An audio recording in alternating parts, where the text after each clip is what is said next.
Bienvenue dans l'émission Le Broker du jour. Nous sommes avec Antoine Fraisse-Soulier, analyste marché chez eToro. Antoine Fraisse-Soulier, bonjour. Merci d'être avec nous.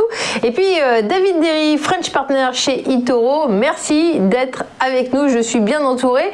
On commence par la séquence des Market Movers Europe. Et Antoine, je me tourne vers vous parce que le CAC 40, c'est tout de même une troisième semaine consécutive de hausse. Il y a du tonus. Quel est le momentum là? C'est vrai que la hausse est assez importante sur le CAC 40 depuis maintenant le début du mois de novembre. Au début novembre, on était à 4500 points, aujourd'hui à 5542. On a pris plus de 1000 points en l'espace de 3 semaines. Alors, plusieurs raisons à cela, bien évidemment. On a eu tout d'abord l'élection de Biden, finalement, qui a donné un petit coup de boost au marché. Et le fait qu'il ne va pas avoir probablement les pleins pouvoirs, puisque le Sénat va probablement rester américain. Par conséquent, il ne va pas pouvoir passer ces réformes qui étaient plutôt contre-productives pour les sociétés avec la remontée des impôts sur les sociétés, etc. etc. Donc, le fait qu'il y ait une victoire pas écrasante de Biden, eh bien, ça a déjà permis de faire remonter les marchés. Ensuite, on a eu l'annonce du candidat vaccin découvert par Pfizer et BioNTech qui a provoqué une hausse de 5% sur le CAC 40 juste sur une seule séance, c'était le 9 novembre.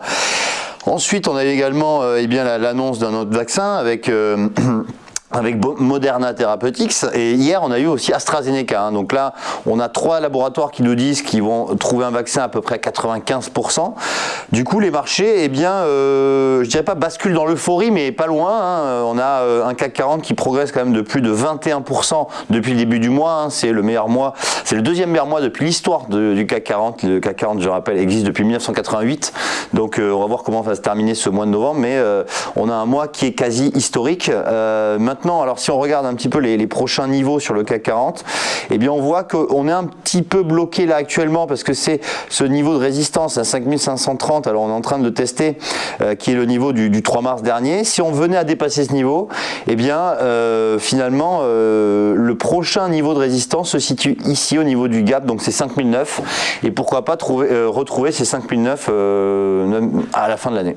Alors ce qui drive cette tendance à la hausse, ce sont les bonnes valeurs traditionnelles, le noyau dur du CAC 40, et on retrouve le secteur du luxe. LVMH, hier, c'est un point haut historique. Oui, tout à fait. LVMH, alors LVMH, c'est donc déjà la première capitalisation française. LVMH a atteint 250 milliards d'euros de capitalisation boursière.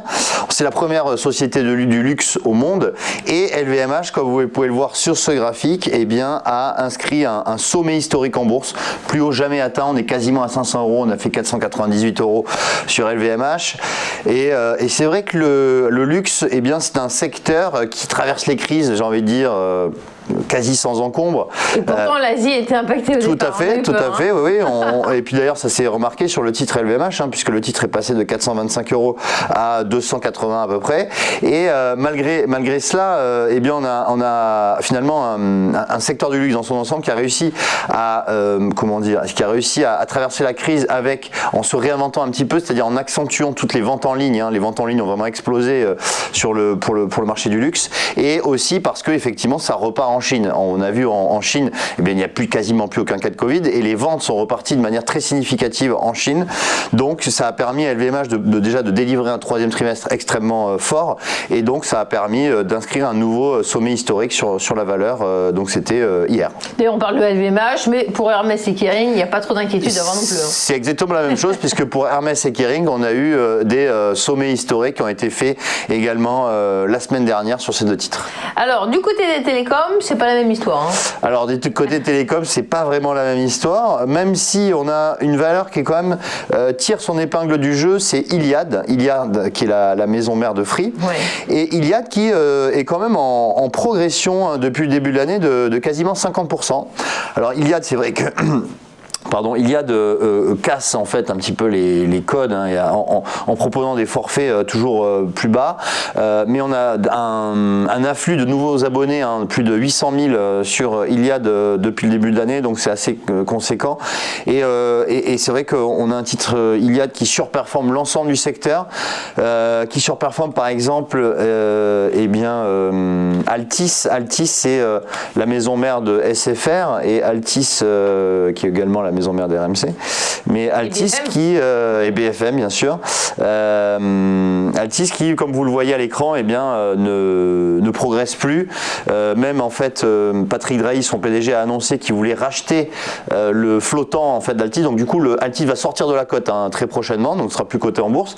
C'est pour ça qu'on voit qu'on a un cours de bourse depuis mi-septembre qui ne fait plus rien. Mais la performance annuelle sur Altis est de moins 25%.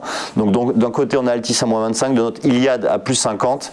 Donc on voit que les investisseurs se sont orientés vers Iliad, maison mère de Free. Merci Antoine pour ce décryptage du marché français. On va passer aux valeurs américaines dans un instant après une petite page de pub.